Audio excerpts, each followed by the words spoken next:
going to shape great mother forms from the bread and let them rise so that the full voluptuousness of living things will be demonstrated. And then we're going to put it in the oven and transform it from wheat and flour into nourishing bread. And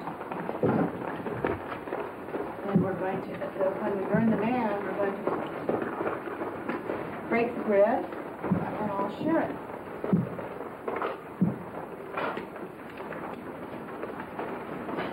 Fire as a really shows fire, demonstrates fire as a transformational tool, not the destructive.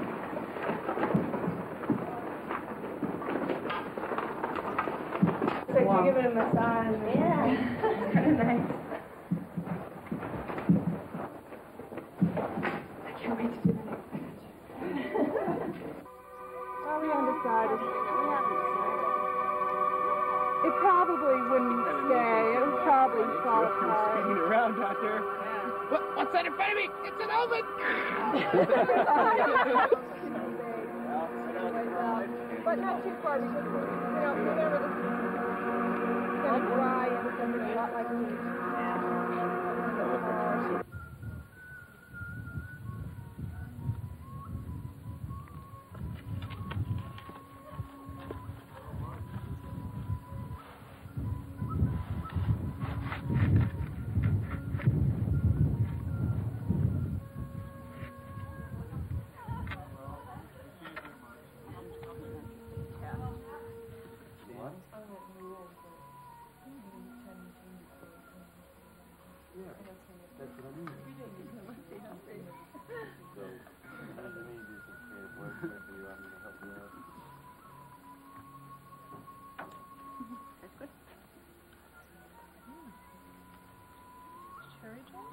Plum.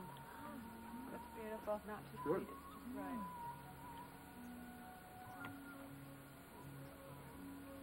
Thank you. What about you?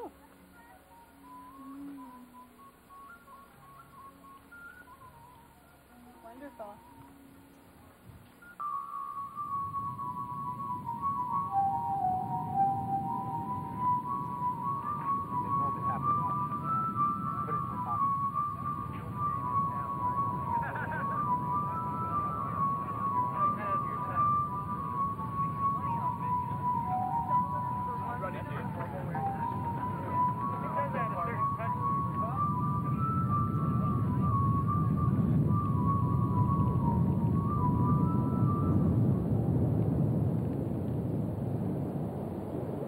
How did all this begin? Well, it began spontaneously, as a playful impulse. It was the summer solstice, late June in 1985, the longest day of the year. A friend and I went down to the beach at sundown. We'd cobbled together a stick man made from scrap lumber. He wasn't very tall, about 8 or 10 feet, but then even someone an inch or two taller than one commands some degree of respect. 10 feet tall against a flat horizon seemed larger than life. So we soaked him in gasoline because we didn't know any better. And when he was lit, he simply incandesced. For a moment, it turned night into day. It seemed like a small sun reported to her.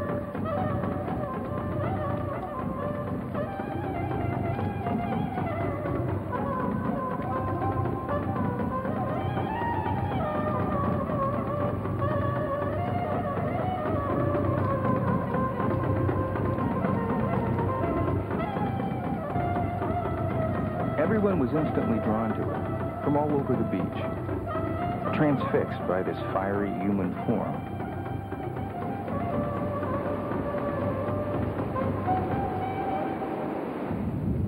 A hippie materialized out of the murk, a man without any pants on, a hippie with a tambourine who started a chant, and everyone, I had my son in my arms, I remember, and everyone was infatuated with him. And so for 5 years since then, we've tried by means of conscious art to recapture, to reproduce that spirit. And as we've attempted to do so, he's grown larger and more elaborate with each successive incarnation. What do you want people to experience at the Tibet? Well, one thing is that the fire is a release of energy. It transfixes people. This tremendous gush of energy, and I suppose we want to release energy in people's lives as well.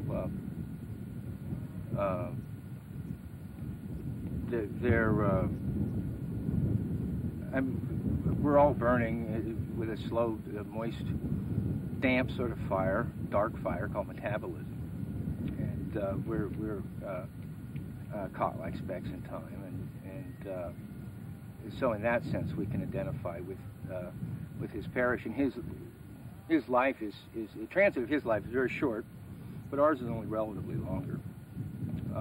So it has something to do with coming to terms with mortality. I think oftentimes we refuse to live because we're afraid to die. There's a poem I'm fond of by William Empson. He says, "The complete fire is death. It's from partial fires. The waste remains. The waste remains and kills." And I think that we all have those devils, those partial fires that get caught somewhere within us. Very literally get caught here or here or here or here, and block the passage of energy, the spiritual process that turns ambitions into ideals and bears our life with it. And so we want people to focus on that force of nature that flows through them, regardless if they're willing.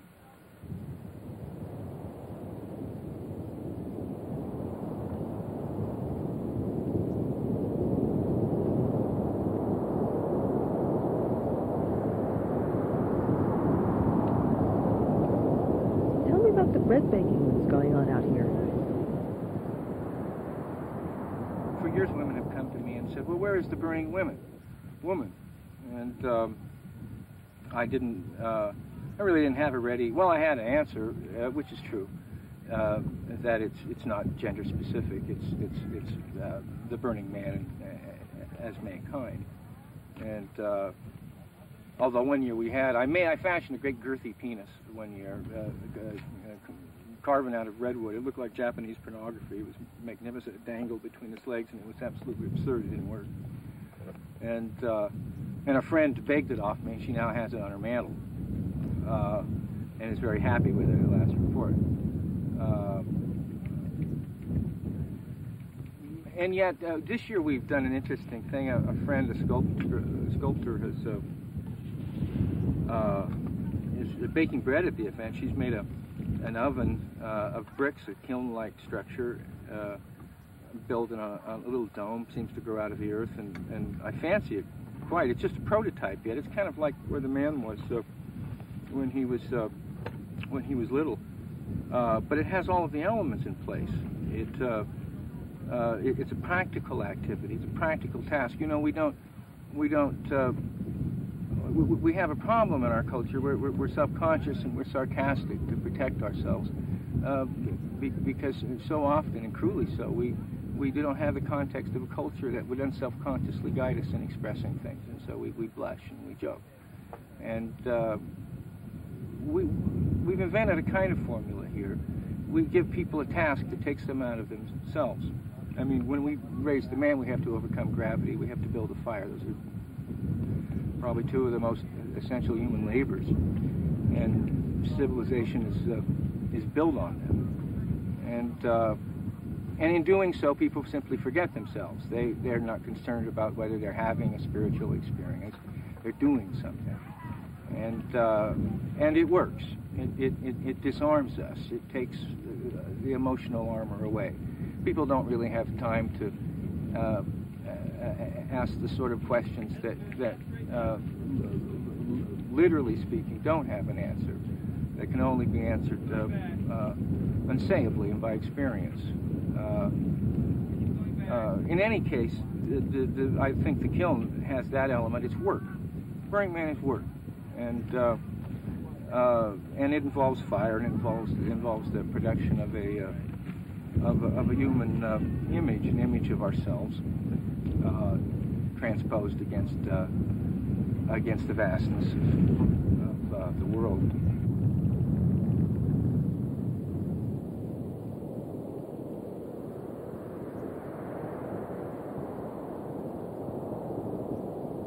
I was struck when she proposed it when I saw where it led, because I recalled years ago I read a monograph by it was in a book by Eric Erickson, in which I think it's been confirmed recently, cross-culturally. They studied children's play, and they'd give them some neutral play object, and they would let them play unmolested and recorded the result, and the result was, in fact, that the boys would tend to build towers and knock them down, and which is a fair simile for the essential activity involved here. And the girls would build ring shelters and sit within them and play with dolls, and that's really rather like the bread kiln and the process whereby they take these bodies out and people eat them. So we're both activities. The man himself is a kind of play, but a serious play, because children play for a serious purpose.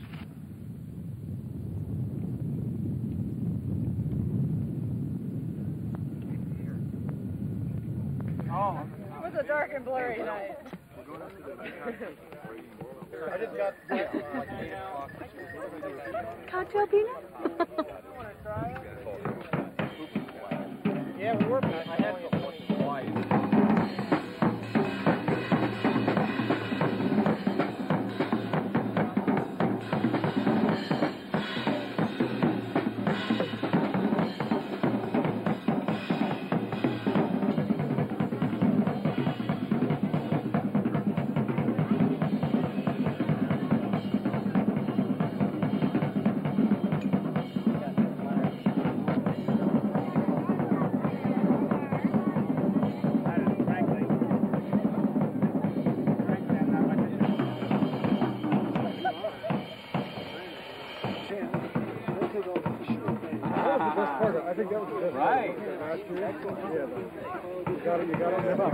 What if I started with fire in my costume? And I took my hat off, and then took my coat off, and took my shirt off, and put this fire over. We got about. I like it.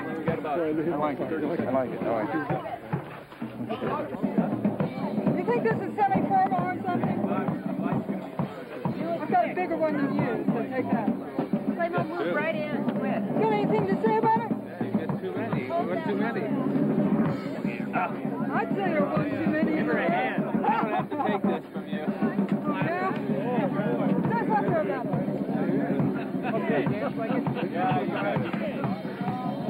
You're playing friends. Talking of frame, you got full control on every element within that frame. Say it.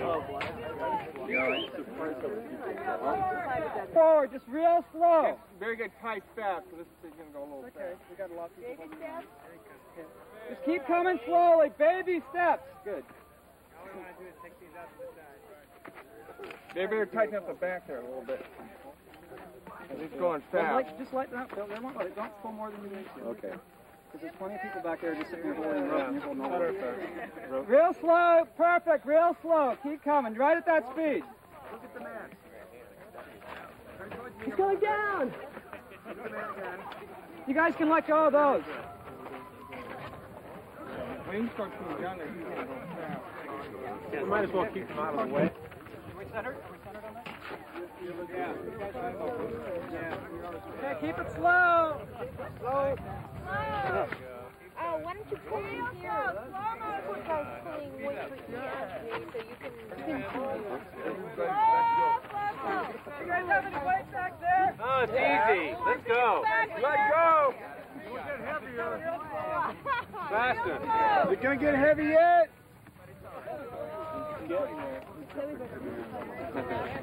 Let go. Like that. Everybody's leaning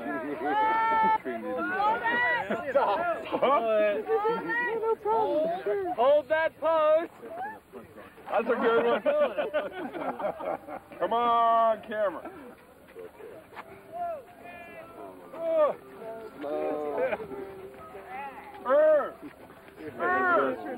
Hold it, hold it! Hold! Back up here.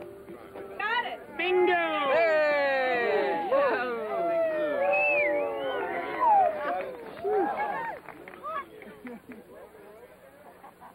What happens next? Well, you see, we just raised this great man into the sky. That's right. Perfect. That'll do. Up this way. Okay, now hold it up this way. Keep going.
You want to listen to me? Out in an early age, huh? My dad out there.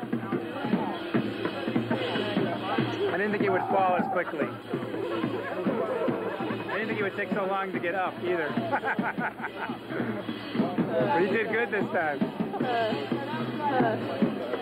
So he's your dad? That's what he means to you? Yeah, he's my dad. He's also my children. He's an icon of who I am as a bridge between my children and my father. Someday that's going to be me. Thanks. Yeah. I'm throwing in sage right now. This is after a Native American tradition. The Navajo do this. You said it was all part of the act. No, that's because he's a trooper behind her. It's that sage! Be careful of that!